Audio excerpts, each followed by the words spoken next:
Hello friends, जय श्री कृष्णा। मैं हूं गौरव सिंह। भूमिका कंप्यूटर अकेडमी में आप सभी का स्वागत है। चलिए स्टार्ट करते हैं आज का हमारा टॉपिक है टेंस। टेंस के बारे में आज हम जानेंगे। टेंस क्या होता है? टेंस को हम हिंदी में काल कहते हैं। Tense is a general term that is used to indicate whether the action is happening in the present, past और फ्यूचर। टेंस एक आपका जनरल टर्म होता है जो आपको ये बताता है कि कोई आपके क्रियाकलाप वर्तमान में हुए हैं या भूत में हुए थे या भविष्य में होंगे। दैट मीन्स इससे यह पता चलता है कि वह कार्य या कोई भी कार्य या घटना वो चल रही है या पूरी हो चुकी है। उससे ये पता चलता है कि कार्य या घटना बीते हुए समय की है या आने वाले समय में होगी। उदाहरण के लिए हम अगर देखना चाहें तो देख सकते हैं I walked, I will walk. मैं चलता हूँ, ये आपका प्रेजेंट इंडेफिनिट टेंस है। मैं चलता था, ये आपका पास्ट इंडेफिनिट है। मैं चलूंगा, ये आपका फ्यूचर इंडेफिनिट है। आप यहाँ देख रहे हैं इसकी स्टेट भी बदल रही है। यहाँ आई वॉक लिखा हुआ है, यहाँ आई वॉक्ड लिखा हुआ है। वॉक माने चलना, यहाँ उसकी सेकंड फॉर्म लगी हुई है। नेक्स्ट है हमारा आई विल वॉक, मैं चलूंगा, तो यहाँ पे आपका बिल लगा हुआ है। तो अकॉर्डिंगली हम सीखेंगे कि कब हम आपको ये वॉक लिखना है, कब आपको वॉक्ड लिखना है, कब आपको बिल वॉक लिखना है। यही चीज़ें सीखते हैं हम अपने टेंसेस के बारे में। टेंस की अगर मैं बात करूँ तो ये मुख्यतः आपके 3 प्रकार के होते हैं: प्रेजेंट टेंस, पास्ट टेंस और फ्यूचर टेंस। प्रेजेंट टेंस को हम हिंदी में बोलते हैं वर्तमान काल, पास्ट टेंस को हम बोलते हैं भूतकाल, फ्यूचर टेंस को हम बोलते हैं भविष्यकाल। प्रेजेंट टेंस आपका मेनली 4 प्रकार का होता है: present indefinite tense, present continuous tense, present perfect tense, present perfect continuous tense. ऐसे ही आपका पास्ट टेंस होता है, ये भी आपके 4 प्रकार से डिवाइड होता है: past indefinite tense, past continuous tense, past perfect tense, past perfect continuous tense. Accordingly future tense आपका 4 भाग में डिवाइड होता है: future indefinite tense, future continuous tense, future perfect tense, future perfect continuous tense. इस प्रकार से मुख्यतः आपके टेंसेस के हर टेंस के, जैसे प्रेजेंट है, पास्ट है, फ्यूचर है, हर किसी के आपके 4 भाग होते हैं। इंडेफिनिट का मतलब होता है अनिश्चित, कंटिन्यूअस का मतलब होता है निरंतर, परफेक्ट का मतलब होता है पूर्ण, और परफेक्ट कंटिन्यूअस को हम बोलेंगे पूर्ण निरंतर। इस प्रकार से आप अपने टेंस की हिंदी कर सकते हैं। मैं सबसे पहले जानना चाहता हूं प्रेजेंट इंडेफिनिट टेंस के बारे में। तो मैं आपको बताना चाहता हूं प्रेजेंट इंडेफिनिट टेंस में कि प्रेजेंट इंडेफिनिट टेंस की पहचान क्या होती है। प्रेजेंट इंडेफिनिट टेंस मीन्स वर्तमान अनिश्चित काल। प्रेजेंट इंडेफिनिट टेंस की पहचान होती है जिन हिंदी वाक्यों के अंत में क्रिया के साथ ता है, ती है, ते हैं आदि शब्द आते हैं, वो आपके प्रेजेंट इंडेफिनिट टेंस कहलाते हैं। जैसे आप ये एग्जाम्पल देख रहे हैं तो इसमें सब में आप देखेंगे क्रिया के साथ में क्या लगा हुआ है, ती है। यहाँ पे क्या लगा हुआ है, ते है। यहाँ पे क्या लगा हुआ है, ती है। यहाँ क्या लगा है, ते है। यहाँ क्या लगा है, ता है।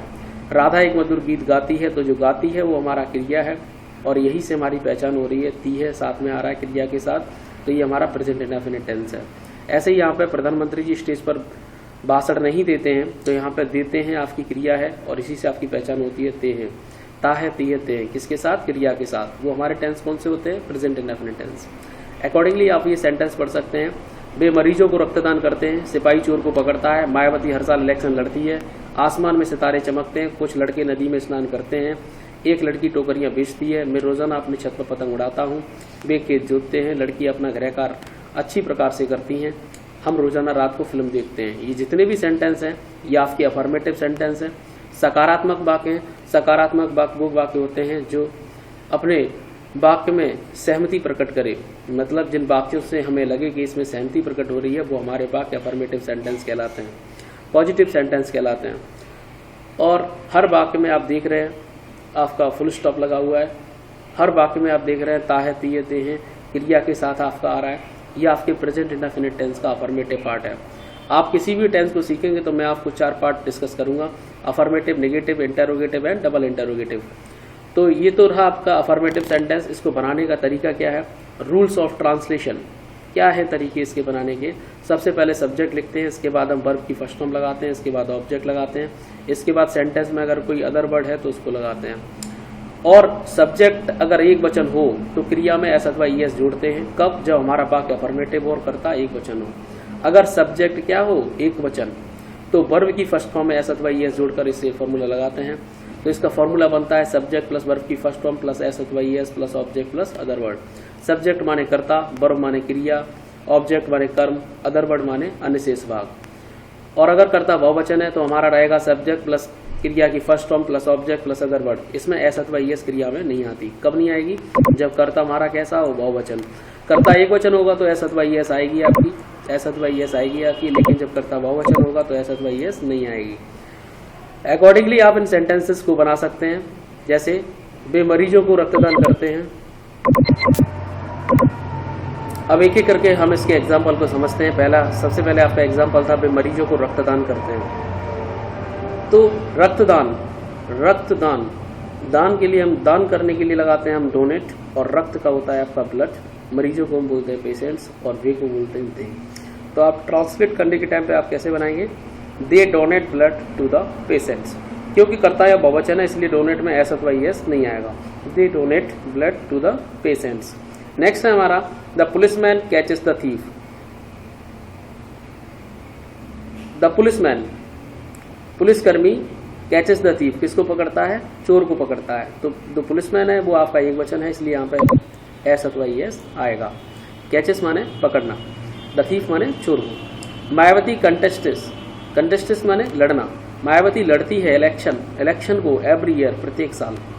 तो यहाँ पे कंटेस्टिस में आपका एस अथवा ईएस आएगा, क्योंकि मायावती आपका एक वचन है। ऐसे ही the stars shine in the sky, जो तारे हैं वो आकाश में चमकते हैं। स्टार्स आपने, क्योंकि स्टार्स हैं, अगर एक स्टार होता तो आप इसमें एस अथवा ईएस लगा दें, क्योंकि कर्ता बहुवचन है इसलिए यहाँ पे साइन रहेगा।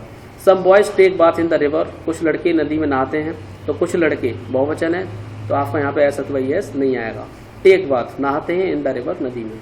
ए गर्ल सेल्स द बास्केट्स, एक लड़की सेल्स बेचती है, द बास्केट्स माने टोकरियों को। आई फ्लाई द काइट, मैं उड़ाता हूँ पतंग को, डेली, प्रत्येक दिन, ऑन माई रूफ, अपनी छत पर। तो आई हमारा कर्ता बहुवचन माना जाता है, इसलिए यहाँ पे फ्लाई रहेगा, एस अथवा ईएस नहीं आएगा। यहाँ पे है ए गर्ल, यहाँ पे सेल्स में एस अथवा ईएस आएगा सेल में, क्योंकि लड़की हमारी एक वचन है। नेक्स्ट है हमारा दे प्लोग द फील्ड, वे खेत जोतते हैं। तो दे माने वे, जब बहुवचन होगा तो आपका एस अथवा ईएस नहीं आएगा, इसलिए लिखा हुआ है दे प्लोग द फील्ड, वो खेत जोतते हैं, वे खेत जोतते हैं। The girls do their homework properly, लड़कियां डू करती हैं देयर होमवर्क, अपने गृह कार्य को, प्रॉपरली माने अच्छे तरीके से। लड़कियां बहुवचन है इसलिए यहाँ पे डू में एस अथवा ईएस नहीं आएगा। We watch film at night daily, हम डेली रात को क्या देखते हैं? फिल्म देखते हैं। तो यहाँ बी हमारा बहुवचन है हम, और उसके साथ हम वॉच लगा रहे हैं देखने के लिए, तो वहाँ पे एस अथवा ईएस इसलिए नहीं आएगा क्योंकि कर्ता हमारा क्या है? बहुवचन है। अकॉर्डिंगली हम इसमें काम करते हैं। नेक्स्ट हम बात कर रहे हैं प्रेजेंट इंडेफिनिट टेंस के लिए। तो आई को हम बहुवचन मान के चलते हैं, इसी प्रकार से इसे यूज करते हैं। नेक्स्ट मैं बात करता हूँ नेगेटिव सेंटेंस के लिए। नेगेटिव सेंटेंस इन वाक्यों में नॉट, नेवर या नो ऐसे शब्द दिखते हैं, वो हमारे नेगेटिव सेंटेंस कह सकते हैं। या हम ये भी कह सकते हैं कि जिन वाक्यों से सहमति प्रकट नहीं होती है वो वाक्य हमारे नेगेटिव सेंटेंस कहलाते हैं। नेगेटिव सेंटेंस मीन्स नकारात्मक वाक्य। आप ये जो एग्जाम्पल देख रहे हैं इन सब में आपके साथ नहीं लगा होगा, हर वाक्य में आप बात को नकार रहे हैं। प्रधानमंत्री जी स्टेज पर भाषण नहीं देते हैं, वह प्रतिदिन स्नान नहीं करता है, ये लड़के सड़क पर नहीं खेलते हैं, राधा अपना पाठ याद नहीं करती है, मेरा भाई क्रेडिट कार्ड नहीं रखता है, मेरे दोस्त मुझे पत्र नहीं लिखते हैं, हाथी पेड़ पर नहीं चढ़ता है, वह हमारे घर कभी नहीं आता है, यह लड़का पतंग कभी नहीं उड़ाता है, चपरासी घंटी नहीं बजाता है। इन सभी वाक्यों में आप देख रहे हैं क्या आता है आपका? नहीं। क्या आता है आपका? नहीं, नहीं, नहीं, नहीं, नहीं।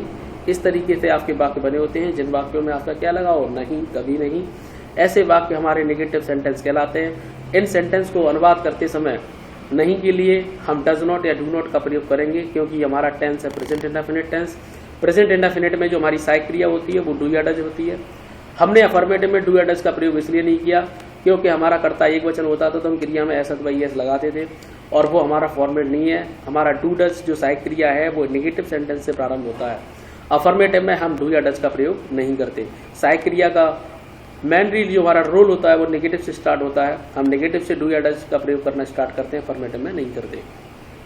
एक और टेंस आप पढ़ेंगे पास्ट इंडेफिनिट, उसमें भी हम डिड का प्रयोग जो हमारी सहायक क्रिया पास्ट इंडेफिनिट की है उसका प्रयोग हम अफर्मेटिव में नहीं करेंगे, नेगेटिव से स्टार्ट करते हैं। अकॉर्डिंगली हम इसके फॉर्मूले को समझते हैं। अगर कर्ता एक वचन है तो subject plus does not plus क्रिया की first form plus object plus other word. यहाँ एस अथवा ईएस नहीं आता है, इसके बजाय आपका क्या आता है? Does not, do not. इसके अगर आपका बहुवचन है तो आप लिखेंगे डू नॉट और क्रिया की first form plus object plus other word. आप देख सकते हैं example, the prime minister does not deliver speech on the stage. जो प्राइम मिनिस्टर, जो मुख्यमंत्री है, डज नॉट डिलीवर, वो नहीं देता है स्पीच, भाषण को ऑन द स्टेज पर। He does not take bath every day, वह नहीं नहाता है प्रत्येक दिन, है ना। तो यहाँ वह है तो डज नॉट आया है, प्राइम मिनिस्टर एक वचन है तो डज नॉट आया है। दीज बॉयज आपके बहुवचन है, ये लड़के। डू नॉट प्ले, वो नहीं खेलते हैं, वे नहीं खेलते हैं ऑन द रोड पर, ये लड़के सड़क पर नहीं खेलते हैं। तो दीज बॉयज बहुवचन है, बॉयज, इसलिए आपका यहाँ पे डू नॉट आया है। राधा आपका एक वचन है, किसी भी लड़का या लड़की का नाम एक वचन होता है। Radha does not learn her lesson, Radha अपना पाठ याद नहीं करती है, तो राधा पाठ याद नहीं करती है, राधा एक वचन है तो इसलिए यहाँ पे डज नॉट आ रहा है। माई ब्रदर, मेरा भाई, एक वचन है इसलिए यहाँ पे does not. My brother does not have credit card, मेरा भाई डज नॉट हैव नहीं रखता है क्रेडिट कार्ड को। माई फ्रेंड्स, यहाँ एक फ्रेंड होता तो आपका डज नॉट आता, फ्रेंड्स लिखा है इसलिए यहाँ पे डू नॉट आएगा। राइट लेटर टू मी, पत्र मुझे नहीं लिखता है, मेरे मित्र मुझे पत्र नहीं लिखते हैं। The elephant does not climb in the tree, elephant हाथी डज नॉट क्लाइंब नहीं चढ़ता है इन द ट्री, पेड़ पर। He never come to our home, he never वह कभी नहीं, कम आता वह कभी नहीं आता, टू अवर होम हमारे घर पर।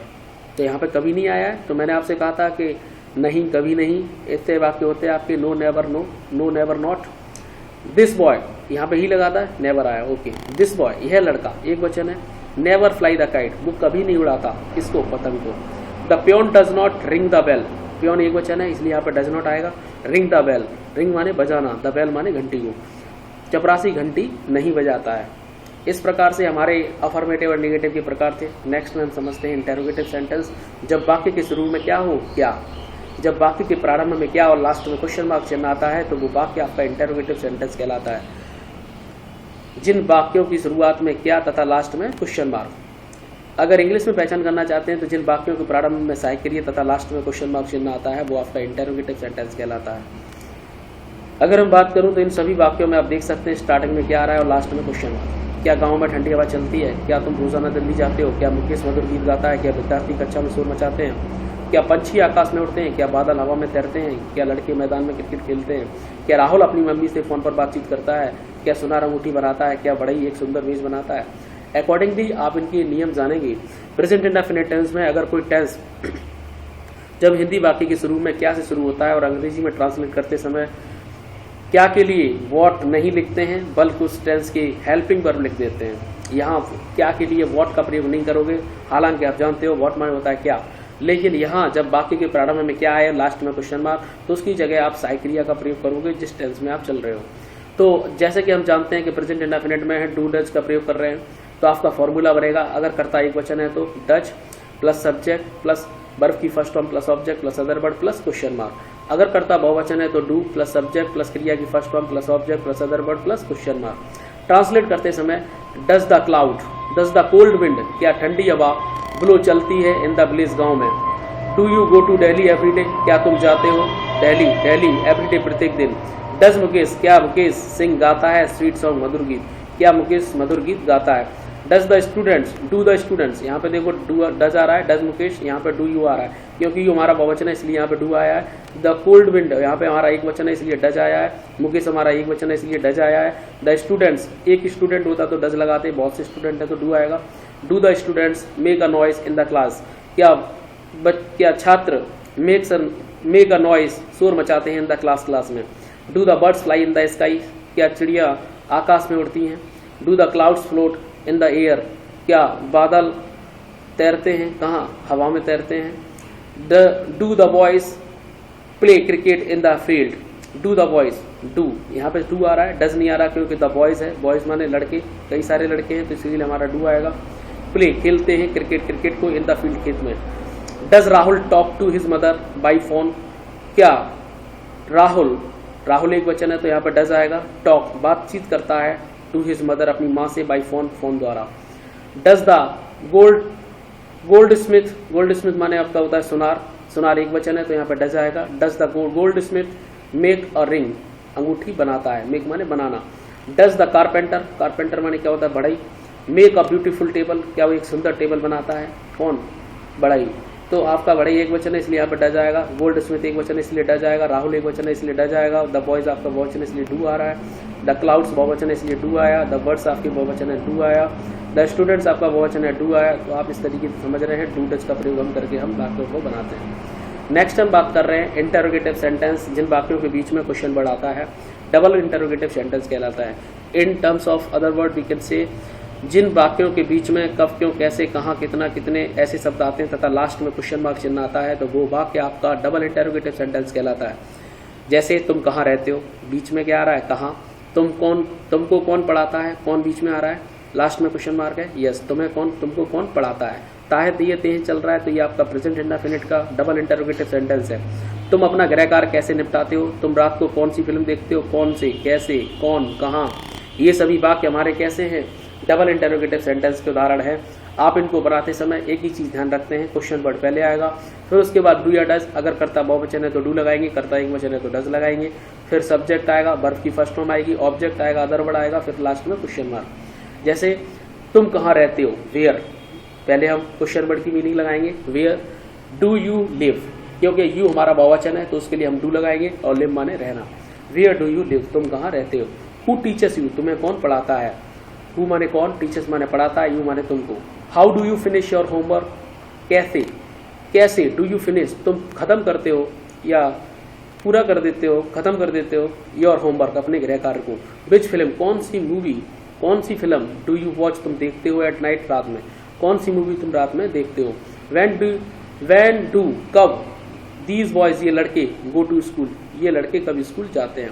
Y do the monkeys, monkeys माने कई सारे मंकीज हैं।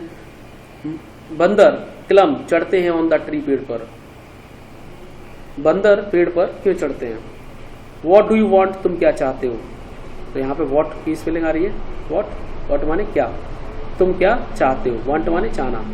whom do you teach in the morning, किसे पढ़ाते हो, in the morning, सुबह, तुम सुबह किसे पढ़ाते हो। why does he look, वह क्यों देखता है, at her like this, उस पर, like this, इस प्रकार से, वह इस तरह उसे क्यों देखता है। what does this boy, यह लड़का क्या करता है, do their daily, यह लड़का डेली क्या करता है। तो प्रेजेंट इंडेफिनिट टेंस में हमने इन चीज़ों को जाना। नेगेटिव सेंटेंस में हम बनाते समय जिन वाक्यों के बीच में हमारा जैसे कब, क्यों, कैसे, कहाँ, ऐसे वाक्य अगर मिक्स होके आते हैं और उनके बीच में अगर नहीं आता है तो हम उन वाक्यों को कैसे बनाते हैं। जैसे does Radha not sing a sweet song, does Radha, क्या राधा नहीं गाती है, डज राधा नॉट, क्या राधा नहीं गाती है, सिंग अ स्वीट सॉन्ग, सिंग माने गाना, स्वीट सॉन्ग माने मधुर गीत, ये माने एक, राधा माने राधा, और डज इसलिए आया क्योंकि हमारा कर्ता एक वचन है। क्या राधा एक मधुर गीत नहीं गाती है। Why do you not go to Delhi now, why do you not, तुम क्यों नहीं जाते हो, do you not go, why do you not go, तुम क्यों नहीं जाते हो दिल्ली को, नाउ माने अब, तुम अब दिल्ली क्यों नहीं जाते हो। Why do the students not respect to their teachers, why do the students do not respect, जो छात्र हैं वो सम्मान नहीं करते हैं, क्यों सम्मान नहीं करते हैं, टू देयर टीचर्स, अपने अध्यापकों का। Do the stars not shine in the sky, do the stars, जो तारे हैं, नॉट साइन नहीं चमकते हैं, इन द स्काई, आकाश में, क्या तारे आकाश में नहीं चमकते हैं। इस प्रकार के वाक्य हम इस प्रकार से बनाते हैं। ये थे हमारे प्रेजेंट इंडेफिनिट टेंस के affirmative, negative, interrogative, double interrogative and interrogative negative के पार्ट्स जो मैंने आज आपको सिखाए हैं। नेक्स्ट वीडियो में मैं आपको सिखाऊंगा प्रेजेंट कंटिन्यूस के बारे में, लेकिन उससे पहले एक्सरसाइज जो आपको यहाँ सेंटेंस दे रखे हैं। राकेश अपना गृहकार्य ठीक प्रकार से नहीं करता है, विद्यार्थी कक्षा में बहुत जोर जोर से बोलते हैं, तो ये आपका अफर्मेटिव है, ये आपका नेगेटिव है क्योंकि इसमें नहीं आ रहा है। कुछ लड़के मैदान में फुटबॉल खेलते हैं, आपका अफर्मेटिव है। क्या तुम प्राइवेट जॉब करना चाहते हो, तो ये आपका इंटरोगेटिव है। अब हम इस घर में नहीं रहना चाहते हैं, ये आपका नेगेटिव है। मैं रोजाना स्नान करता हूँ, ये आपका अफर्मेटिव है। अकॉर्डिंगली आप इनकी पहचान कीजिए, आप इन्हें बनाकर देखिए। अगर कोई आपको डाउट होता है तो आप हमसे कमेंट में पूछ सकते हैं। ये आपकी एक्सरसाइज है, ये आपके 24 आपके सेंटेंसेस हैं। आप इनका रिवीजन करें, आप इनकी एक्सरसाइज करके देखें। अगर कोई डाउट होता है तो आप उसे अवश्य पूछें। जय श्री कृष्ण।